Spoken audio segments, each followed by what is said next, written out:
अस्सलाम वालेकुम नाजरीन, मैं हूं नासिर राजा और मेरे साथ मौजूद हैं सीनियर तजिया निगार जनाब शमशाद मांगड़ साहब। अस्सलाम वालेकुम। वालेकुम सलाम। शमशाद मांगड़ साहब, क्या पूछें और क्या ना पूछें, कुछ समझ ही नहीं आ रही है। ऐसा गुंजल नज़र आ रहा है कि एक तरफ से हम उसका सिरा ढूंढते हैं तो दूसरी तरफ से कोई उसका इतना तवालत इख्तियार कर लेता है, वो समझ नहीं आती कि ये ख़त्म कहाँ पे होगा। अब कुछ लोग तो कह रहे हैं जी 2 बंदे फाइनल हो गए हैं, कुछ कह रहे हैं कि जी उन्होंने फैसला कर लिया कि वो सिर्फ एक ही बंदा चाहते हैं, कुछ लोग कहते हैं जी तोसी हो रही है, कुछ लोग कह रहे हैं जी ये फैसला हो गया, कुछ कह रहे हैं वो फैसला हो गया। मेरा तो मैं काफ़ी देर बैठ बैठ के ये कोशिश करता रहूँ कि इसका एक सवाल, एक ऐसी बुनतकारी करूँ कि इसमें से एक सवाल निकल आए, लेकिन सवाल निकलना भी महाल था। आप मेरी ये मुश्किल आसान करें, हमारे देखने वालों की मुश्किल आसान करें।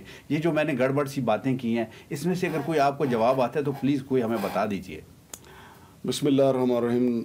राजा साहब देखें, ये जो वज़ीर आज़म को कोरोना हुआ है ना जी, वो शायर ने किसी दौर में कहा था कि गाय की दुम ऐसी नहीं, कुछ तो है जिसकी पर्दादारी है। वाह वाह वाह। तो ये असल में, वरना तो अभी तक आपको पता है, पहले माजी में ऐसा होता है, महीना 2 महीने पहले भी आर्मी चीफ का ऐलान हो जाता है, लेकिन अभी तो बिल्कुल आप कह लें कि हफ्ता 10 दिन बाकी हैं।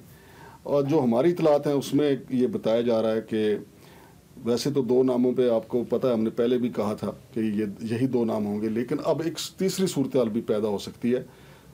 बेशक बाजवा साहब ने अलविदाई मुलाकातें कर ली हैं और वो सिलसिला भी जारी है, लेकिन मुशावरत का सिलसिला भी जारी है। एक तरफ तो ये भी कहा जाए, अगरचे इमरान खान साहब ने तरदीद की है, और जो मुलाकातें होती हैं उसकी तरदीद इसीलिए होती है वो मुलाकात। मैं खुद इस चीज़ का गवाह था कि मोहतरमा बेनज़ीर भुट्टो जो है परवेज़ मुशर्रफ साहब से मिली दुबई में, और उन्होंने लंदन आके फिर तरदीद कर दी, मुशर्रफ साहब ने भी कर दी, और बाद में आपको पता है साबित हो गया था कि वो जब NRO हुआ था। इसलिए ये बड़े लोग जो हैं सियासतदान, जिसकी तरदीद करते हैं, समझो वो पक्की बात है। तो मुझे पूरा यकीन है कि बाजवा साहब की और इमरान खान साहब की भी मुलाकात हुई होगी, और वज़ीर आज़म से तो उन्होंने मिलना है। बेशक कोरोना में पर्दादारी में ही मिले, वो तो मिलना है, चूँकि अब मामला फाइनल करने हैं। अब कोरोना करंतना में तो आर्मी चीफ की समरी जो है वो नहीं जाएगी। और इस पस मंज़र में अगर आज आप देखें कि आरफ अलवी साहब का जो बयान आया कि उन्होंने कहा, मैं नहीं समझता कि आर्मी चीफ के लिए जो समरी आएगी मैं उसको रोकूंगा, बल्कि मिनवान जो है वो मैं तो उसके ऊपर दस्तखत कर दूँगी। यानी आप देखें कि वो अपना कलम दवात जो है ले के बैठे हुए हैं कि जो समरी आएगी उस पर सिग्नेचर कर देंगे। यानी बहुत कुछ मामला तय हो गए हैं। और मेरे तो ज़राए ये बता रहे हैं दोस्त अहबाब कि अगला आर्मी चीफ जो है वो साहिर शमशाद और अज़हर अब्बास दोनों में से कोई एक हो सकता है। और अगर कोई मामला कहीं इधर उधर हुए तो साल 6 महीने की जनाब बाजवा साहब को एक्सटेंशन भी मिल सकती है। अच्छा मांग साहब, मुझे किसी ने बताया कि शहर में ये जुड़वां जो शहर हैं, इसमें एक ऐसा मिस्त्री और एक ऐसा कारीगर ढूंढा जा रहा है जो एक ऐसे शीशों का पर्दा लगाए, 2 तहें लगाए, एक तरफ मियाँ साहब हों और दूसरी तरफ वो लोग जो उनसे मिलने की ख्वाहिश रखते हैं और उनको कुछ चीज़ें समझाना चाहते हैं, वो दूसरी तरफ बैठे, सिर्फ आवाज़ जा सके, ना उधर की हवा इधर आ सके, ना इधर की हवा उधर आ सके, ना उधर के जरासीम इधर आ सकें, ना इधर के जरासीम उधर जा सकें। क्या आपको भी ये खबर है कि ऐसा कोई मिस्त्री है, ऐसा कोई कारीगर है जुड़वां शहरों में जो इस किस्म का शीशा बना दे, डबल तय वाला, बीच में खला हो और आवाज़ भी जा सके? वैसे माजी में जब शहनशाहियत का दौर था, उस वक्त जो मलका होती थी वो इस तरह पर्दों में बैठ के बात किया करती थी। लेकिन राजा साहब, ये आपकी खबर हो सकती है कि आप पर्दों की ज़रूरत है बात करने के लिए, लेकिन असल बात तो ये है कि कोरोना अब उतना सख्त भी नहीं रहा। ये खुद जहाँ से कोरोना चला था उन्होंने कहा है कि अब कोरोना होते होते 3-4 साल तो हो गए ना, कोरोना की जो अभी शक्ल है ना वो इंतहाई कमज़ोर शक्ल है, बहुत नहीफ हो, बूढ़ा लाचार ज़ईफ़ हो गया है कोरोना। अब तो आप एक मतलब सामने वाली कुर्सी आपसे 10 फुट दूर रह के बंदा बात कर सकता है, तो वो किसी की मिस्त्री की ज़रूरत नहीं है, और बातचीत हो भी रही है। लेकिन वज़ीर आज़म साहब को एक तरफ आर्मी चीफ कमर जवेद बाजवा साहब हैं, फिर उनको लंदन में बात करना पड़ती है, और लंदन में सिर्फ यही दबाव नहीं है कि जी ये फ़लाँ को आप आर्मी चीफ मुकर्रर करें, उधर से ये भी दबाव है कि आपने तो अपने बाप बेटे ने अपने मुकदमे ख़त्म कर लिए हैं और हमारे मुकदमे तो उसी तरह पड़े हुए हैं। ये बहुत बड़ा नुक्ता है। हाँ बिल्कुल सही बात है। ये देखें, उनका तो बड़ा गिला है। इन अगर 4-5-6 महीने जो रजीम चेंज के हैं, अगर कोई काम हुआ है तो शहबाज शरीफ और हमजा का हुआ है ना, वो सारे मुकदमात इनके ख़त्म हुए हैं। नवाज शरीफ को या पासपोर्ट मिला है सफारती, या मरियम को बाहर जाने की इजाज़त मिली है, और वो भी इक़्तिदार बदलेगा, फिर कोई तरमीम आ जाएगी केस फिर हुदैबिया पेपर मिल नहीं दोबारा खुल गया था, तो फिर दोबारा ये केस नए सिरे से फिर शुरू हो जाएंगे। अच्छा मांगड़ साहब, मैं अपनी बेवकूफ़ी की वजह से, कम इल्मी की वजह से दाएं बाएं हो जाता हूँ, मुझे कोई सवाल कुछ और पूछना था, निकल मैं कहीं और गया। एक आपने बड़ी पते की बात की है कि सदर आरिफ अलवी ने कहा कि जो भी समरी आएगी वो उसको रोके बगैर उस पर दस्तखत कर देंगे, यानी उसको मनोइन जो है, मिनोइन होता है मेरा ख्याल है, वो मिनोइन उसको जो है वो उसको तस्लीम करते हुए, उसको पहली बात तो ये है कि वो उसमें कोई गड़बड़ कर भी नहीं सकते और उसको गैर ज़रूरी तौर पे रोक भी नहीं सकते। लेकिन असल सवाल ये है कि जो समरी आएगी वो वाया मंदरा आएगी या वाया ईवान सदर आएगी, मुझे ये ज़रा समझा दें। देखें आज भी अगर हम देखें ना ईवान सदर, मंदरा को प्यार से अपारा भी कहते हैं, ये ख्याल रखिएगा। वो आपने बात समझा दी है, लेकिन ईवान सदर में एक ऐसा सदर बैठा हुआ है जो आज भी अपने पार्टी चेयरमैन का वफादार है। मैं समझता हूँ कि उसको जो इमरान खान साहब ने समझाया आरिफ अलवी साहब को कि अब आप अपने इस मौक़िफ़ पे आ जाएं, वगरना तो वो आपको अब कुछ छोटा मोटा किसी क्लर्क के लिए ट्रांसफ़र का भी सिग्नेचर करते हैं, इमरान खान साहब से पूछ लेते हैं कि जनाब मैं ये 2 क्लर्क इधर उधर करने लगा हूँ। लेकिन ये इतनी बड़ी समरी जारी, उन्होंने पहले बयान दे दिया कि मैं जनाब बिल्कुल तैयार बैठा हूँ, इसलिए कि सब कुछ तैयारी मुकम्मल है। और ये जो तैयारी मुकम्मल है इसमें बड़ी पेशरफ्त है। ज़ाहिर है आर्मी चीफ साहब ने भी अपने जर्नैलों से मुशावरत मुकम्मल कर ली है, और मेरे तो मुसद्दक़ा ज़राए जो हैं, बड़ी अहम शख्सियत ने मुझे तो बताया कि साहिर शमशाद या अज़हर अब्बास में से किसी एक के नाम कुर्रा, दोनों बहुत अहमियत अख्तियार कर चुके हैं। चूँकि राजा साहब अगर आप देखें ना कि अभी वो आ रहे थे मोहम्मद बिन सुलेमान जो सऊदी वली आए थे, फिर अचानक वो नहीं आए। वो मैंने आपको पहले भी कहा था कि वो नहीं है, इसलिए नहीं आए कि उन्होंने अपना मतम नज़र बयान कर दिया था कि वो क्यों आ रहे हैं। अब उनके जो नए उनका दौरे का शेड्यूल आएगा वो दिसंबर के आखिर में आएगा कि वो कब पाकिस्तान आएंगे। असल तो मामला ये आर्मी चीफ की तकर्री का उसी हवाले से था। और राजा साहब आपको मैं ये भी बता दूं कि राहिल शरीफ साहब के भी तो मोहम्मद बिन सुलेमान लोगों से कितने अच्छे ताल्लुकात हैं, वो इस्लामी फौज जो है उसके सिपा सलार हैं राहिल शरीफ साहब। बिल्कुल। और यहाँ पे जो निगरान सेट अब जल्दी आए या 2-4 महीने बाद आए, जब भी आए, तो अब भी पलड़ा भारी जो है राहिल शरीफ का है निगरान वजीर आज़म के लिए।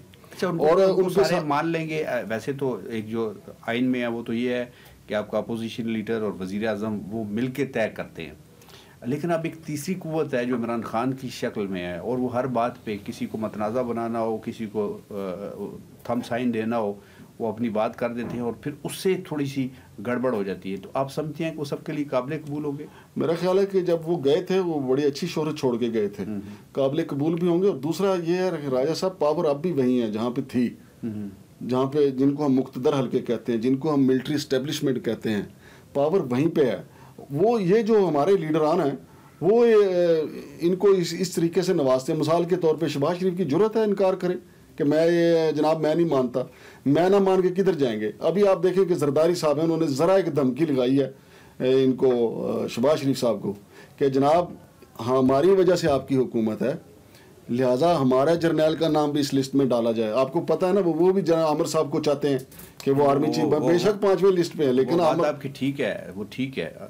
मुझे वैसे ये खबर बड़ी लग रही है गरासा जरदारी साहब ने ये कहा है, लेकिन आप नहीं, जरदारी साहब का राइट है भाई, इतने मेन स्टेक होल्डर। मैं और पूछना चाह रहा हूँ मांग साहब, मैं और बात पूछना चाह रहा हूँ, वो हुकूमत से तो गिला कर ही नहीं सकते। आपके ख्याल में जो समरी आनी है उसमें वजीर आज़म ने नाम डालना है या उधर से चलेगा तो नाम डला होगा? यार ऐसा वजीर आज़म का, मैं आपको सच्ची बात बताऊँ ना, वजीर आज़म का किरदार महज एक डाकिए का ही होता है। जी जी, ठीक है। वो जो बताएंगे फिर वो आगे नहीं भेजेगा तो उनको नहीं पता। इमरान खान रोज़ कंटेनर पे खड़ा होकर कहता है कि जनाब इनके ऊपर तो फर्द जुर्म आयद हो रही थी।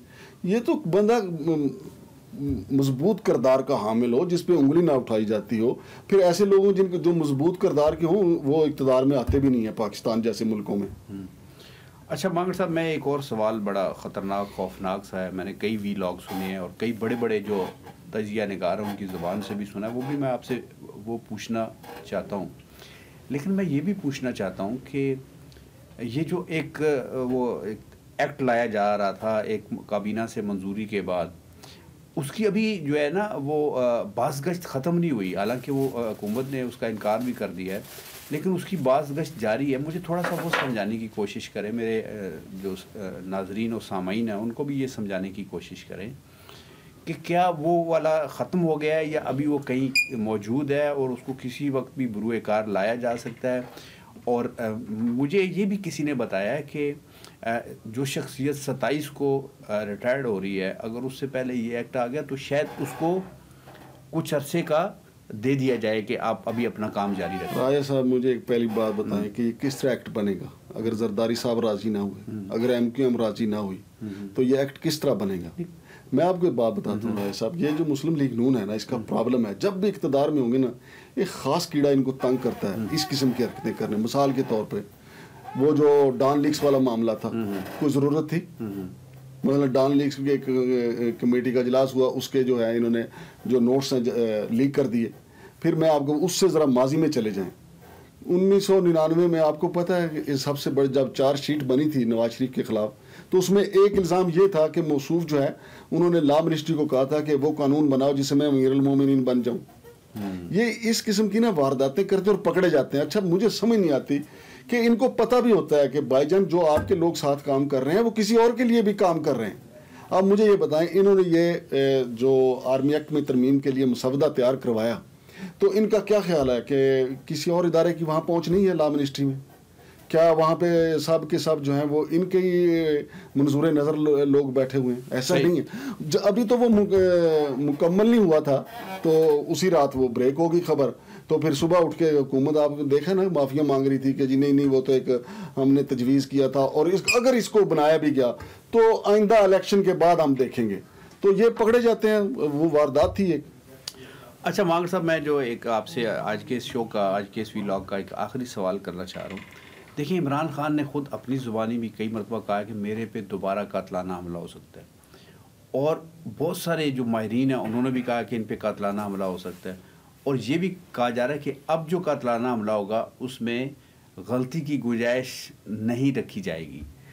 آپ کیا سمجھتے ہیں کہ خدا نہ خواستہ ہمارے منہ میں خاک کہ اگر ایسا ہو جاتا ہے، ایک لیڈر اس کو جس کی بہت زیادہ اس وقت فین فالوئنگ ہے، یا اس کے چاہنے والے ہیں، یا اس کو ووٹ دینے والے ہیں، اور وہ سمجھتے ہیں کہ یہ اس ملک کو آگے لے کے جا سکتا ہے، اگر اس کے ساتھ اس طریقے سے کوئی ایسا حادثہ ہو سکتا ہے، تو وہ خالی اس کے ساتھ ایک حادثہ نہیں ہوگا، اس ملک کے ساتھ حادثہ ہوگا۔ تو آپ اس کے بعد کے مناظر بھی کبھی ذہن میں لائیں آپ؟ راجہ صاحب ایک بات میں آپ کو بتاؤں، جو عمران خان صاحب کہتے ہیں ان کی جان کو اب بھی خطرہ ہے۔